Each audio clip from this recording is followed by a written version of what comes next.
was part of one of the biggest bands of the 80s, Spandau Ballet, and then starred in one of the biggest TV shows we've got, EastEnders. And if that wasn't enough, he's written best-selling autobiography, squeezed in a few movies too. Please welcome to Saturday Kitchen. It's the fabulous Mr. Martin Kemp. Hey. And I've forgotten about all the television and everything else that you've been doing as well.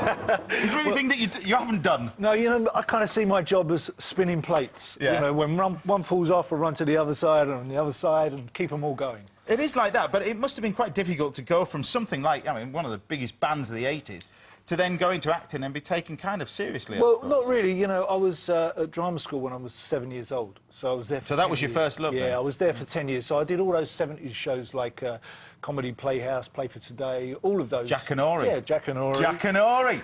So I did all that stuff. So kind of the band was an extension of really going to drama school. So when it came to going back into drama, it was kind of a natural progression. But there aren't many people that have success in bands like that and then success in what you've had later on. Well, I did my first TV when I was 7, so that's 43 years ago now. So it's quite a while. Well, you're on now. Cooking show, you can tick that off your list as well. Because, of course, at the end of this programme, Food Heaven or Food Hell for Martin. It's something based on your favourite ingredient, Food Heaven, or your nightmare ingredient, Food Hell. It's up to our studio guests and some of our viewers to decide what you'll be having for lunch. I would say for lunch, but it's kind of dessert after everything else you've been eating. So Food Heaven, what would it be if you could pick an ingredient? Heaven's going to be, for me, is crab. Right, because my mum and dad lived down in Dorset for a long time. Crab is a big part of... You get some fantastic crabs down there. It's a big part of their diet, so I wanted to go for that. Sounds good to me. It's my Food Heaven as well. What about Food Hell? Food Hell is beef. I never eat it. What is it about beef? Well, I was vegetarian in the 80s for about 7 years. It's good enough reason not to like it, isn't it? Yeah, really? and I've got back into everything. Fish, chicken, everything you put on my plate I enjoy, apart from beef. I just don't see it. It's not like it turns me off. It's not that I'm worried about eating it. It's just that I don't get it. When I put it in my mouth, it feels like a piece of rubber. So see what you can do. So it's either crab or beef for Martin for Food Heaven. I've got something a little different, a whole-baked crab in breadcrumbs with some Parmesan cheese.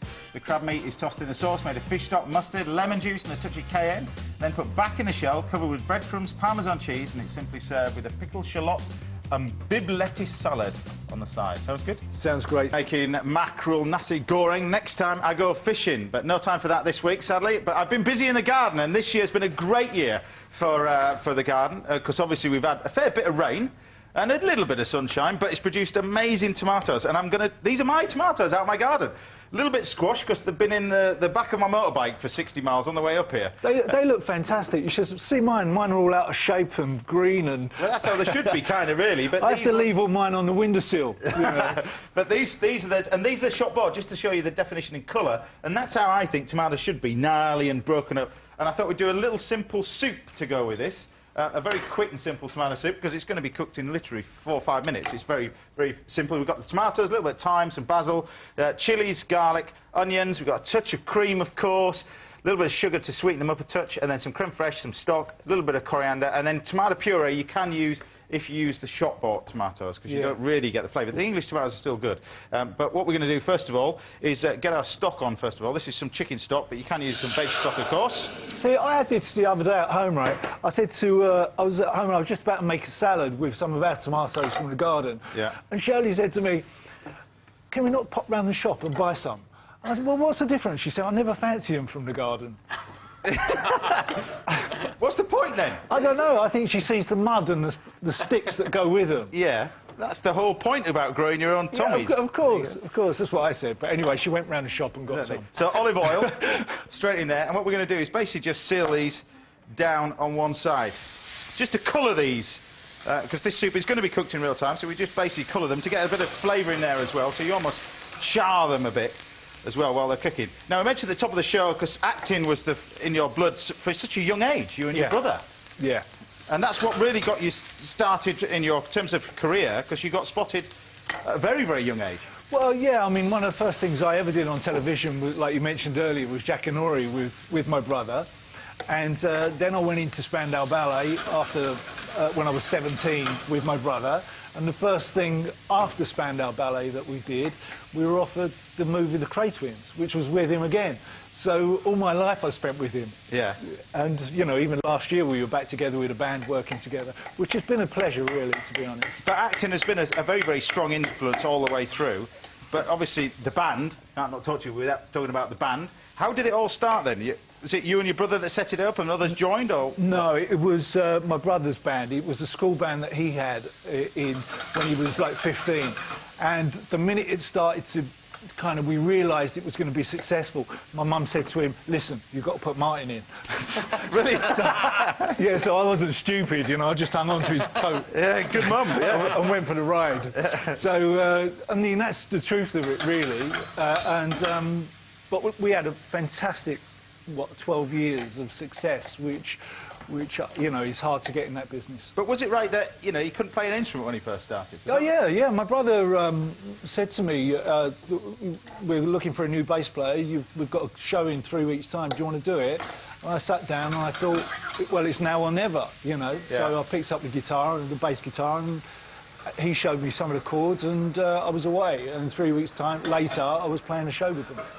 I mean, huge success. 25 million albums? Yeah, it was something like that. I mean, some of the songs are still... I think I've only been paid for about 500,000 now. But, I mean, massive success in the 80s, of course. Yeah. And I remember listening to it because my sister used to be sat there... You won't remember this, Bill, because it's not in this different country, mate. But you used to be sat there, your sister used to be sat there, but it was blaring out of every room, every girl's room, with the pause button while listening to the charts, while I was on Daily Thompson. My girlfriend had a poster, my first girlfriend had a poster in a bedroom. Yeah, I remember it. Spandau, the success of it was worldwide, which was... Sorry, mate, but I had a poster as a Ferrari Testarossa and a Lamborghini thing. With that girl with the tennis racket from the you know that one. Well, I had the real one. It's track and field.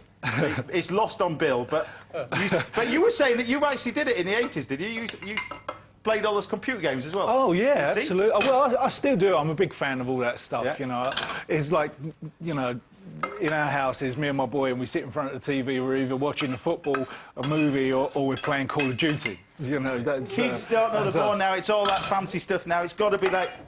Yeah. You used to get finger ache, you see, while you were doing it. So I'm blitzing the tomatoes, a little bit of cream, a touch of sugar. Everything's gone in there to make a simple little soup. But of course, then you went on from Spandau into acting and EastEnders, of course. Yeah. And movies. EastEnders was fantastic, you know. It was 3 years of my life that was just a pleasure. I lived 20 minutes up the road. I used to go home for lunch. It was some of the best work that I thought I ever did, and it was a real pleasure when I look back on it.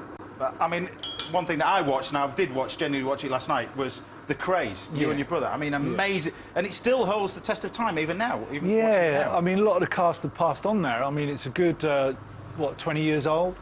But, I mean, making it at the time was a real experience because we got involved in the whole Cray family and worked with Charlie in the boxing and the whole deal. So went inside Broadmoor to meet Ronnie and talk to him.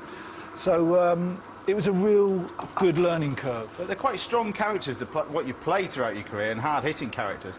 Yeah. Is that, you've learnt so much, is that why you've gone into a little bit of directing now? And you've... Yeah, kind of. I think because I've been doing it for so long, I think that, I mean, like I said, I started acting when I was 7 years old. That's 43 years. So directing now is kind of the natural progression, really. Yeah. It's a bit of everything. When you direct a movie, you're involved in the music, the drama, the photography of it, and all of those things are my hobbies. Because this new movie you've actually written as well. Yeah, I mean, I've got a movie coming out on the 15th of October called Stalker. And I wrote it, I wrote the screenplay and I directed it. But it was a real pleasure to do. You know, it's a psycho chiller with Jane March and Anna Brecken, Colin Salmon, and with fantastic performances. But it's a horror in the old-style horror, kind of gothic horror way. Something along the lines of Single White Female, that kind of thing. Yeah. It was lovely to make. Fantastic. We look forward to it, and we don't mind going to a premiere, do we, guys? Yeah. Quite partial to a premiere. 15th of October is out. Sounds good to me. Sounds good to me. Right. I'm free that day. Right. Tomato soup, look. You got a little tomato soup. This is a spiced tomato soup. It's wonderful. Can you do that again? I wasn't watching. Yes.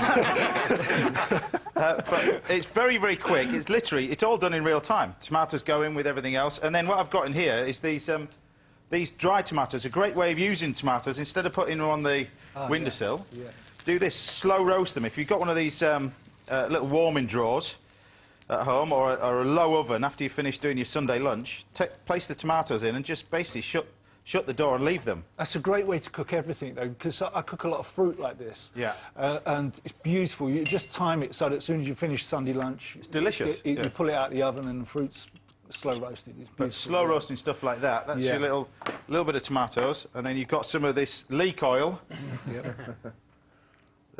Bit of that, but you can use a little bit of basil oil. A few sprigs of that on the top. There you go. And a little bit of more olive oil. And this is generally, you know, cooked in real time. It's very, very, very, very quick. And it's got a little bit of spice to it. It's great presentation as well. It looks beautiful. There you have it. Wow, I look forward to that. There you go. And you put some bread or some croutons and stuff like that in there as well. Tell us what you think. Wow, that is delicious. Really well done. Freshly grown tomatoes out your garden as well. And don't forget, if you are going to use the shop-bought ones, a little bit of tomato puree in there as well. But it's a great way of actually using up your tomatoes on the windowsill.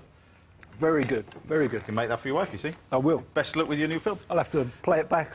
There you go. Right, what we're cooking for Martin at the end of the show could be facing food heaven. Crab. The crab meat is mixed together with a sauce of fish stock, brandy, mustard, pinch of cayenne, and it's put back into the shell, topped with breadcrumbs and then baked. And it's served with a pickled shallot salad on the side, or it could be facing food hell. Beef, and a great British classic, a beef hot pot. The beef is seared, then added to baby onions, carrots, herbs, and covered with red wine, beef stock, topped with thinly sliced pieces of potato, put in the oven for a few hours, then brushed with a little bit of butter, and served